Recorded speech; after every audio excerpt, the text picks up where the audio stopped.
আগামী নির্বাচন আমি চাই সুস্থ নিরপেক্ষ নির্বাচন হোক। দেশের যে সরকারকে জনগণ চাবে সেই সরকার হোক, কিন্তু আমি চাই হাসিনার মতো যেন কোনো সরকারি দেশতার না আসে। কী কারণে? এই হাসিনা সরকারের আমলে পেঁয়াজের কেজি কত ছিল? 150 টাকা, 200 টাকা, মরিচের কেজি 600 টাকা। আমরা কিনে খেতে পারি নাই। আমরা অটো চালাই, গরিব মানুষ, রাস্তার মধ্যে যাওয়ার সাথে ধরি ফেলা। মেইন রোড থেকে হাফ কিলো ফাঁকে এই জায়গাতে আসে ধরে নিয়ে যায়। আনসার থেকে শুরু করিয়া যত পিআই টিআই কী আছে সার্জন সবাই ধরে। আবার ফের কার্ড সিস্টেম ছিল। আওয়ামী লীগের লোক আমরা প্রতি মাসে 1500 টাকা কার্ড দিছি, তারপরে পুলিশ ধরে আবার পুলিশকে টাকা দেওয়া লাগে।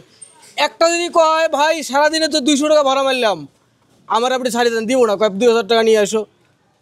পুলিশেরা একটা তর্ক করলেই ডাম ভেঙে দিত গাড়িটা। আমরা খুব খারাপ অবস্থায় ছিলাম। তো নির্বাচন যদি হয় এই দেশে আবার যেন একটা ভালো সরকার এসে যেন যে আমরা যে মুসলমান, এই মুসলমান যে ধর্মটা অনুযায়ী যেন সরকার গঠন হয় বাংলাদেশের মধ্যে। আমরা এটাই চাই। আমি জামাতের রাজনীতি আমি দেখি নেই, তবে আজ পর্যন্ত আমি জামাতকে দুর্নীতি করতেও দেখি নেই। জামাতরা আমার কাছে ভালো। কী কারণে?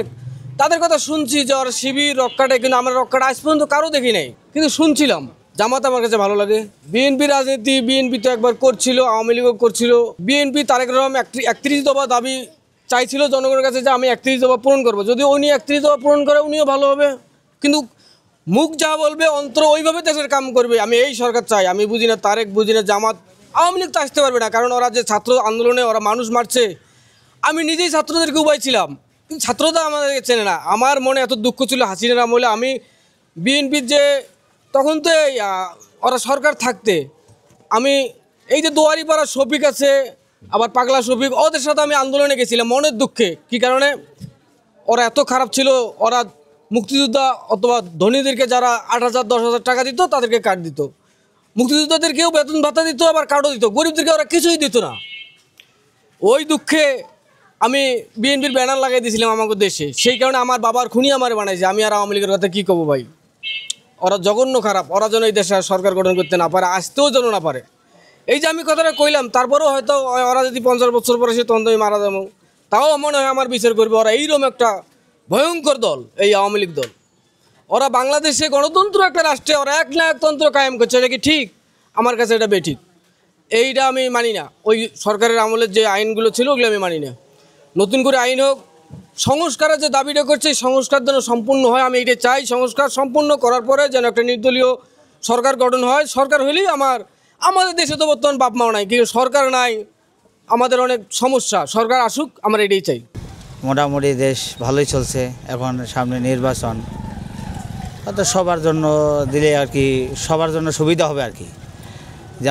এমন একটা নির্বাচন হওয়ার দরকার যে সব দলের অংশগ্রহণ করলেই সবাই যেন সমানভাবে সমান অধিকার যেন পায়। কিন্তু কিছু জামাতের কিছু ভালো আছে ইনশাল্লাহ। সবচেয়ে জামাতের ভালো আছে। আমাদের রাজনীতি ভালো হবে ইনশাল্লাহ, কারণ ওরা তো আর মনে করেন চাঁদাবাজি সন্ত্রাসী করবে না। ওরা তো আর মনে করেন প্রতিশোধ নেবে না। কিন্তু এরা তো প্রতিশোধের তো এরা দুই দলেই তো প্রতিশোধের কিন্তু সবচেয়ে জামাতের ভালো আর কি।